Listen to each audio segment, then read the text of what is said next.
Hello everyone and welcome back. It's the back nine of round number 1 at the 2024 Cascade Challenge presented by Discraft.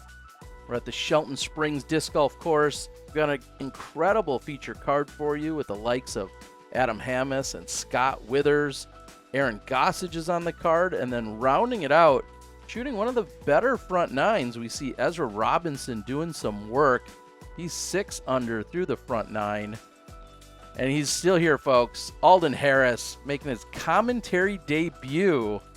Man, what an honor. Thank you for joining. Of course. Welcome to the back nine, everyone. Starting it off with a very, very tight gap. It seems to be a trend out here. It's either a forehand or a backhand mid-range with some late turn. No different on this tee shot. You just want to kind of get to the right so you have an angle into the screen, which has the hazard we were talking about in the front nine. And if there's ever a hole that's kind of horseshoe shaped, I feel like this is the closest thing to that, right? Definitely. As you can kind of see there with that angle, all those trees with yellow on them are in a hazard bunker, I guess you'd call it.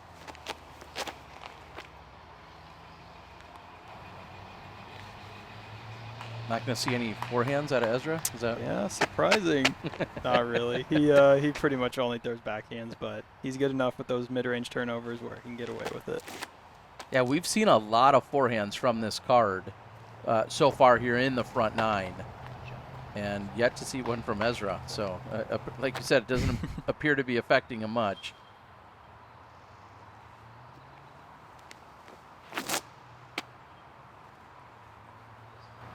Scott also makes it out of the gap, and kind of exactly what you're looking to do here. Yeah, so the second shot, it's kind of just whatever you want to throw. You can see a gap, you try to hit it. There's a handful of options, but I think the most important thing to note is the hazard on the right side and the left side. You have to penetrate through the woods enough or else you will be in the hazard. Which I would imagine that, yeah, that found the hazard there.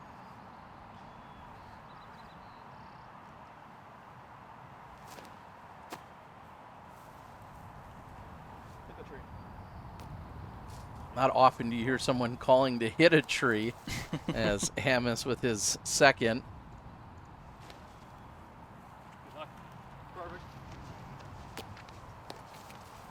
That checks up right behind the pin for Withers. What? Wow. From way deep back in the hazard. Doesn't appear to be a problem. He's been all over a couple of these long ones. Bound to happen one of these holes. Awesome to see, especially from another angle. Big shout out to the guys working with Justin and Elijah this weekend. A couple of local guys that are working the cams. We'll have their YouTube channels in the descriptions as well. And solid birdie putt from right side here for Adam Hammis.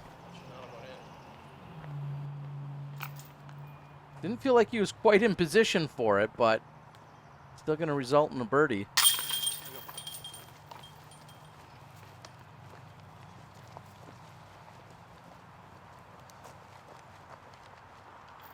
Have we got to your favorite hole on the course? I really have no idea which one it is. So have we gotten there? No, not quite, okay. But we will be there shortly. All right, I like it. As we head to the 11th? Yes, the 11th.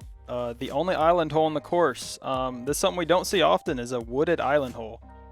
Pretty big island, but they chose to put the basket very close to the OB long. So you just kind of want to hit the gap. You have to have some good speed control because there is a log right before the basket, or in circle too.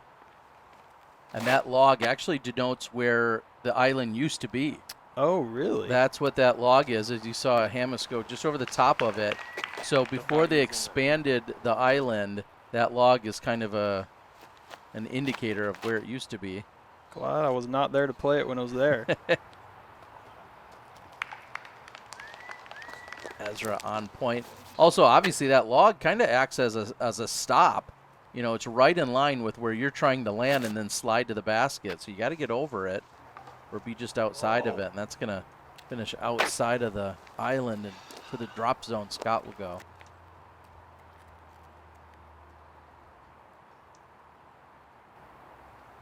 Yeah, this hole is just long enough and tight enough where it's pretty daunting.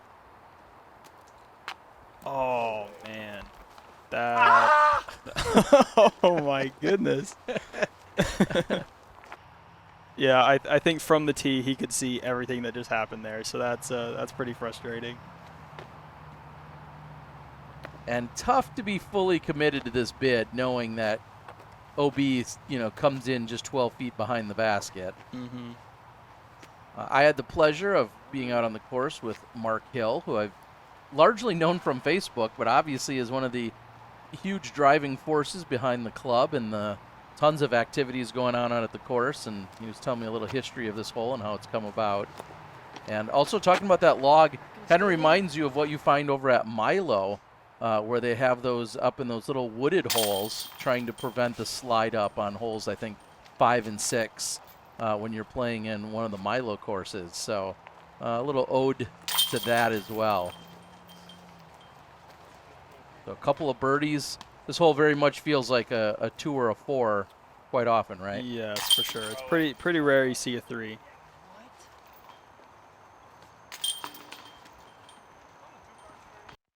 A couple of 2-stroke swings as we head on to hole number 12. Yeah, hole number 12, a par 4. Most people will go in this right side, either a backhand or a forehand flex, or you can do what I did, hit the first thing and kick almost in the road, where you have nothing in the way for like 600 feet. Okay. I mean, did that work out for you? It was actually on my second shot I ended up with there. So, but I actually did have a wide open hyzer and almost got up and down for par. But Thank you. I may be looking over there That's a bad tee. tomorrow. See if there's a play off the tee to get over there because it's very wide open. But this is another par 4 where, see where Ezra lands here. Yeah, you just kind of want to hit the gap, get down there, and then occasionally you have a pretty open lane, but for the most part, it's just kind of a scramble. Yeah, and some of the history I was told is that this used to be a par 3, and so you essentially want to land where the par 3 basket used to be, and then you're now playing to the longer, kind of carved out position as a newer par 4. But the strategy is basically get to the landing zone of where the old basket used to be. You're going to want a little more turn out of that. But I think it got far enough where he may have some type of scramble. Not the furthest par 4 ever, so as long as you get down the fairway. Scott's going to try and manufacture something. I got the last third. Doesn't quite get all the way there. I also feel like on this back 9, the rough is a little more, I guess, rough. On the front 9, I feel like when you're off the fairway, it's not too punishing. There's just kind of trees to deal with, but on this back 9, there's a lot of bushes and you can find some pretty thick stuff on the back 9, make it pretty tough.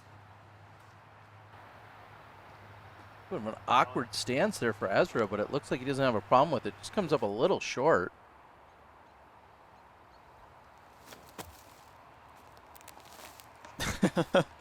I think that's the definition of giving up on it, right? He knew it. If you can only be so certain about a good shot. Man, I feel like Scott, Adam, and Aaron have thrown a little forehand touch to like every basket so far.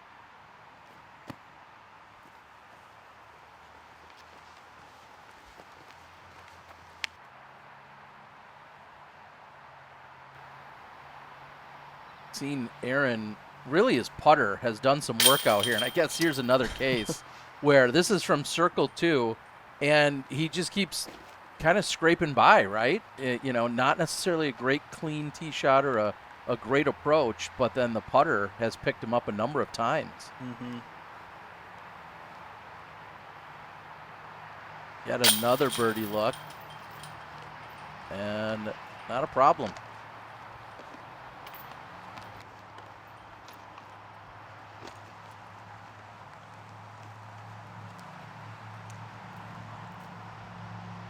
And anyone that plays in the Pacific Northwest at all, as I mentioned earlier, usually has to get past Scott on a given tournament if you're playing here locally. And everyone's probably thinking, man, why doesn't Scott play, struggle like this some other weekends? This is not what I would consider characteristic from what I've seen from him in the past.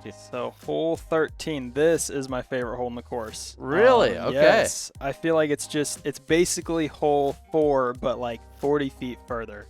You'll either be seeing a forehand's probably the go-to play for most people, or a backhand mid, which is what Ezra is going to do here. It's pretty far for mid, but he definitely has the power.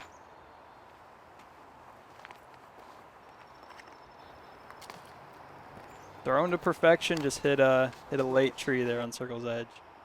I'm imagining we'll see 3 forehands from the rest of these players.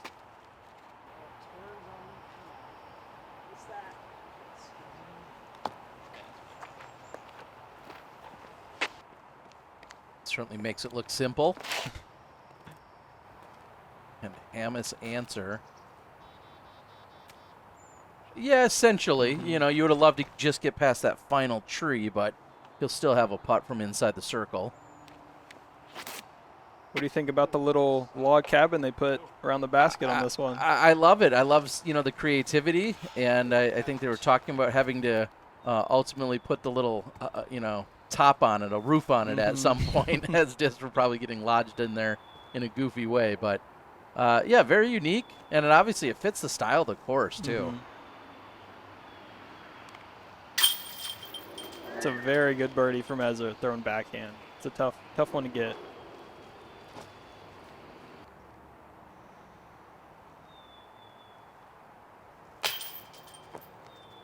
What's so funny about this basket and the way it's perched or placed is it's regular height. It just gives you this weird, you know, perception, I feel like, because of the stuff that's underneath it. Like an optical illusion of sorts, and not a problem for Hamas. Hole 13 came in at .24 under par on the day. Played as the second easiest. Really? That's surprising. I was thinking the same.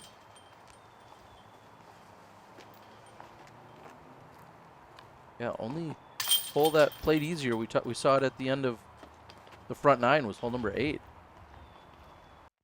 Speaking of easy and routine, here at 14. Yeah, right. Easily the hardest hole in the course, I think. Definitely the longest par 4 as well. Just trees everywhere. You want to just get as far as you can off the tee, and then just kind of see what you have. There's a lot of lanes in the second half of this hole, so you just kind of see where you are, try to get as far as you can.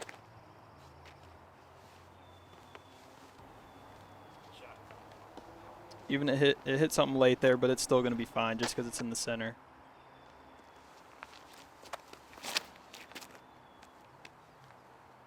Oh, 82nd now. Gosh, why is that so straight? Keep hitting trees with it. It's gonna go. Yeah. It's gonna straighten out. Eventually, they'll go to the right for you. Oh, nice kick from Adam here. That's yeah. probably going to save him a stroke. It's a little Northwoods, Wisconsin, Minocqua love up there at Sandy Point. Oh, man, and that's the kick he could have got. That's going to make this hole pretty tough here for Scott. It's going to make it feel a lot longer. And Gossage was telling him, yeah, you just didn't get the kick that Adam got. Basically, that's what you needed to do. Yeah, thanks for the advice is what I'd be thinking. Just get the favorable fairway kick. That was an amazing second shot. Not hit anything. Hit clean all the way.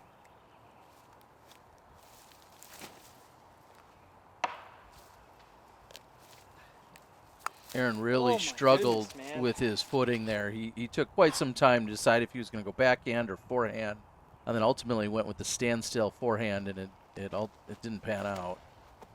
Yeah, Adam's going down the right side lane here on the second half of this hole. I'd say that's definitely the biggest gap, or I guess lane. The left side, I don't think we'll be seeing anyone take the left side. Yeah.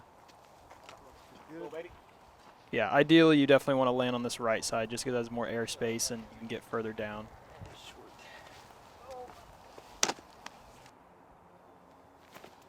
And bad footing after bad footing. Yeah, bro. So much fun. I sense a little sarcasm in that one. I don't know. I don't blame him. Oh, Like, outside. I could see really losing your cool real quick on this course. Like you said, just a few inches can make such a big difference. Aaron trying to psych himself up for this.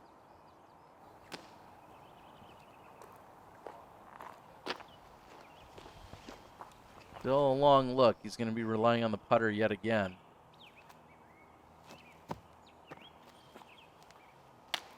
That post is the 100-foot marker to the pin. Yeah. Go out and jump putt from 100 feet. Let me know how that goes for most of you people, because I personally can't do it. When I watch like Ezra or Gannon do it, it blows my mind. They can jump putt like further than some people can throw. yeah, it's pretty incredible. And that was Ezra's first time he doesn't draw medal or make a birdie here on the 14th hole. And the struggles continue for Scott. I believe this is for bogey, isn't it? See if you can make another long one for bogey. Shy of 40 feet.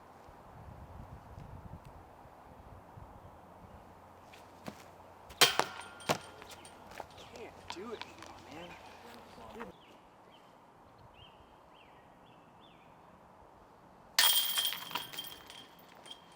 Little hesitation. Gets it to drop for the par. Speaking of dropping it like it's hot, like, share, subscribe, drop a comment in the comment section. What do you need the people to know out there? What do you mean? What do you want to know that the people can provide? Maybe it's a better way to ask that. I'm still not fully understanding. We need the engagement. All right, tell us how you think Alden's doing here. This is his commentary debut, and he's going to read these comments. So you guys make sure you're nice. No, I think he's doing great. I'm glad you could join us. We're heading over to the 15th. Dare I say, this feels like one of the more open holes out here, right? Yes, it really does. I'm surprised you said, 13 was the second easiest. I'm very surprised this wasn't the second easiest, because it seems like one most people are getting. You pretty much just want to throw straight, maybe with slight turn, but anything through those two trees, you usually have a putt. Well, spoiler, this played right in the middle in terms of the difficulty. Averaged .01 over par. Wow. So about as close to dead on with par as it could be, but just barely over. So 25 birdies out of our field today, but quite a few bogeys as well.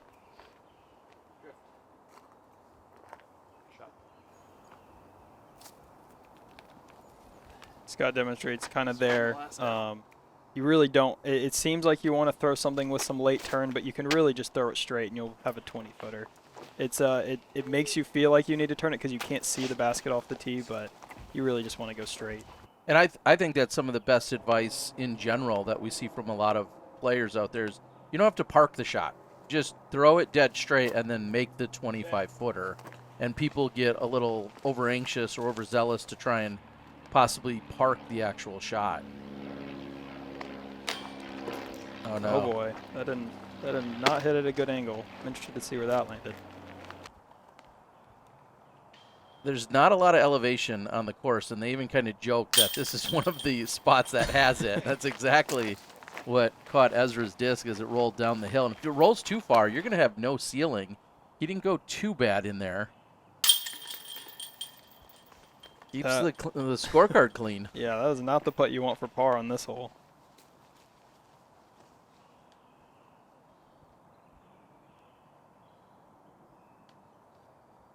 Amos has to actually think about the comebacker.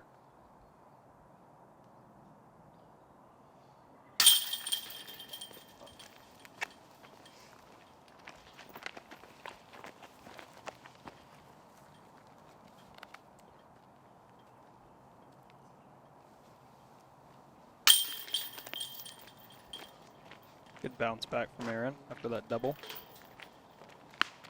Yeah, it's been a little bit of a roller coaster ride out here for him today as we head to the 16th. On the 16, I said the back nine has some very scoreable holes similar to the front, but you can easily take doubles, singles.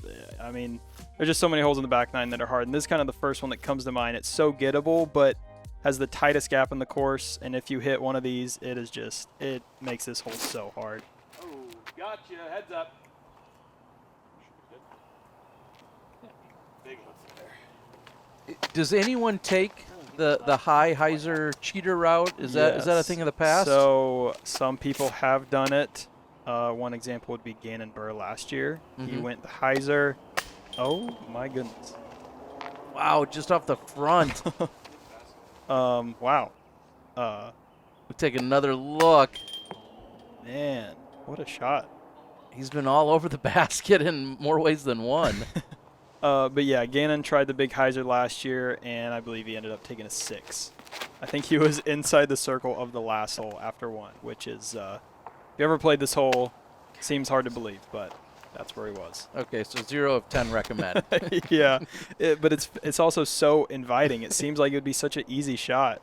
But you even see, like Ezra, who's backhand dominant, still opt to try to hit this in very small gap, just for the fear of just what's waiting on that hyzer gap if you mess it up. Well, maybe lead card round 2 tomorrow. You guys will see somebody go after it. I'm excited just to see if somebody's going to do it. I'm not going to help them look for their disc, but this is actually one of the few holes there's a spotter, if that tells you anything. Okay. I actually had to use the spotter twice on this hole today. But I'll try to convince Ezra to take the hyzer line just so y'all can see it tomorrow. and by this time in the clubhouse, Niklas Antila cards a 14 under. So the pace has officially been set. And Niklas, just so everyone knows, signed up at the last possible minute to get into the event. Him and Vaino Makila, and they signed up. So not in time to be on a feature card, and then goes out and shoots a blistering 14 under. Yeah, to put that in perspective, the ratings were fluctuating all throughout the day, but at one point it was exactly 1,100 rated. All right, so that tells you something, and we'll see what it's going to be like in day number 2. Of course, we'll have all the action for you guys. Alden, depending on your schedule, I don't know if you're going to be around or if it's going to work out, but I'm going to let everyone know now the commentator schedule is up for grabs at this point, and so nobody has to jump to any conclusions about what anyone's shooting. It's a busy weekend, and you guys are heading to Portland right after this probably concludes on Sunday night, aren't you? Still to be determined. Okay. But yeah, either Sunday night or Monday morning. The tour rolls on as we get to 17, just 2 holes left to play. Yeah, 17. For some reason in my mind, it's very similar to 15, even though it kind of bends the opposite way. But just kind of want to go straight, maybe have some slight hyzer at the end, probably with a mid-range. Pretty tight too, and there's also that bush to deal with. Turn a little bit. Gosh dang it.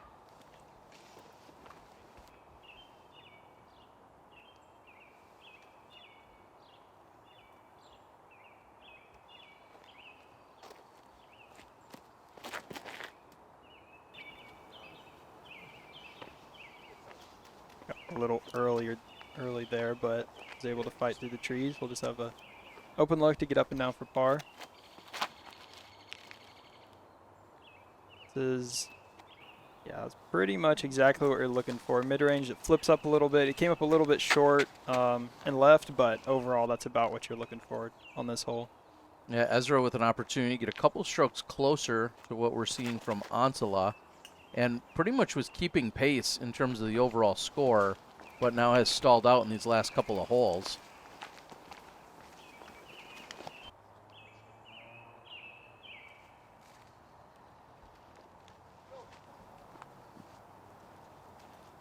Again, going to have to rely on the putter.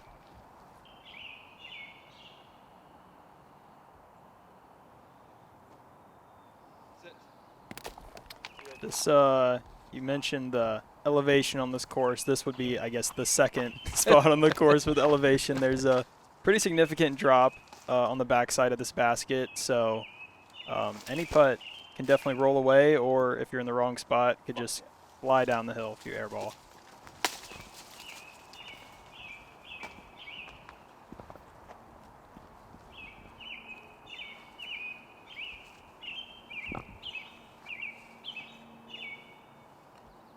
And I don't know if it's just the way where we are on the course, or if the birds just decide to turn it up another level, or what, or if maybe it's just like an echo or something that's created. But I made no adjustments to the audio, and it feels like the birds are just on another whole nother level.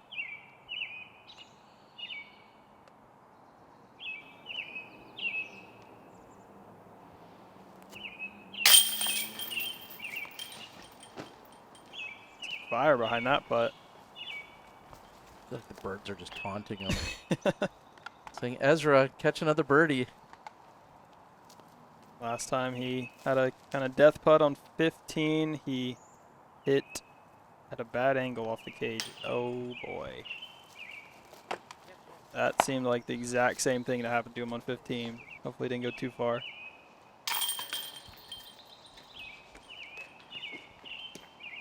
Gossage will go with flow of play, tap out.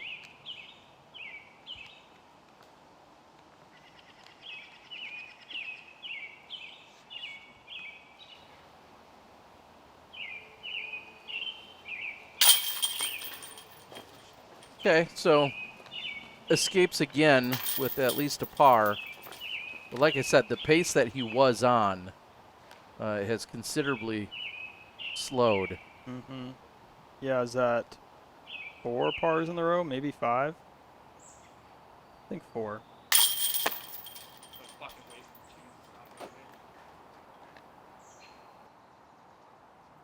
Scott possibly a little distracted there on the short range, and you know that's not helping when he's already had a few struggles here today.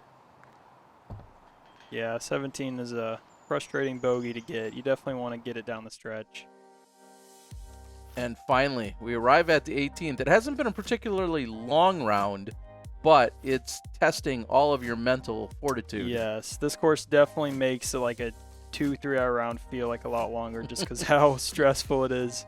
It was around this time Ezra texted me asking how I birdied 18 before he teed off, and I told him I just threw it hard and I got through everything. So let's see if he takes my advice. Oh, he said so bad. Okay. Didn't seem like it landed in a great spot. Hard to tell, but definitely not in birdie position. This is exactly what you're looking for. Something that has slight flex on it or slight turn on it, and then stables back out at the end. You just want to find grass, I think, on this hole. You'll always have some type of shot into the basket. You haven't had a bad tree kick all day long. What are you talking about? Adam was calling for the tree. He thought he had one. Basket, more like it.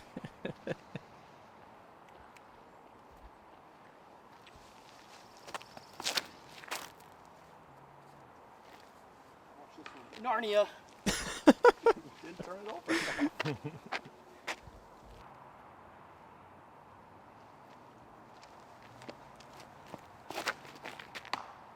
Oh man.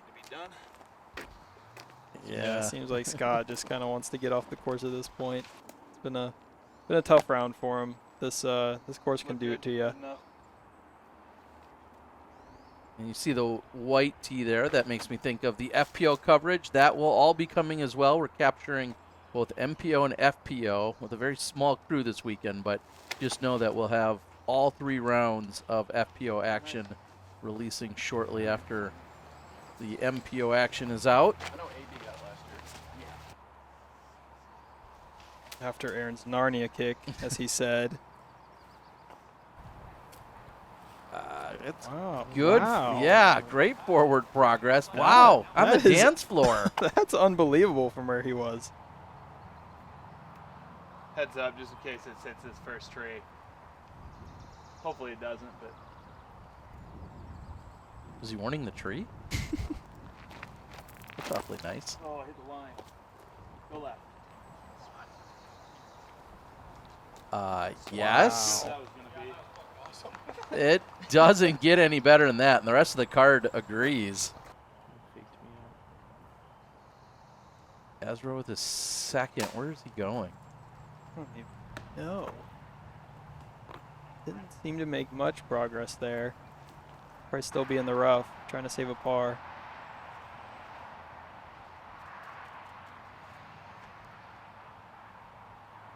Amos looking to take advantage. Great drive. Oh man, Told you. that's the tough part about this hole. You can have the perfect drive, but it's good at still just such a touchy little approach with a very specific line wherever you land. Ezra, very tough spot, opting for a forehand roller maybe.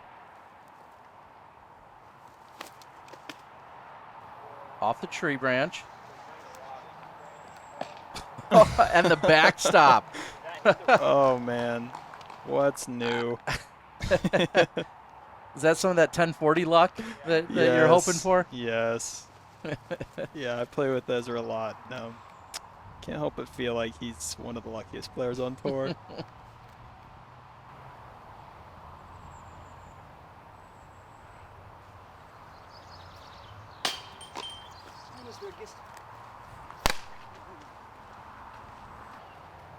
So Adam trying to close out, and as we do so, I want to thank Alden here, of course, for joining. I want to thank the feature card for being good sports out there today. We saw some great golf. Looking forward to round number 2, where we'll have the lead card, along with Elijah and Justin, who are out there working the cameras. Their YouTube pages will be in the description as well. And Ezra finds a par to close it out. Still a very impressive round. He's going to be a few back of our leader, but clearly showing that there's plenty of birdies out here on this course. Alden, any parting shots? Excuse me? Any final thoughts? No, I'm excited to see what, if anyone can catch Nicholas. Seems like he's on fire. See if he can back it up with another scorching round. Well, it'll all be right here on the Disc Golf Guide channel. Again, like, share, subscribe, leave us a comment. We'll have some giveaways for you guys. There is your lead card. We'll see those top 4 players in round number 2 here on Memorial Day weekend. It's the 2024 Discraft's Cascade Challenge. We'll see you tomorrow.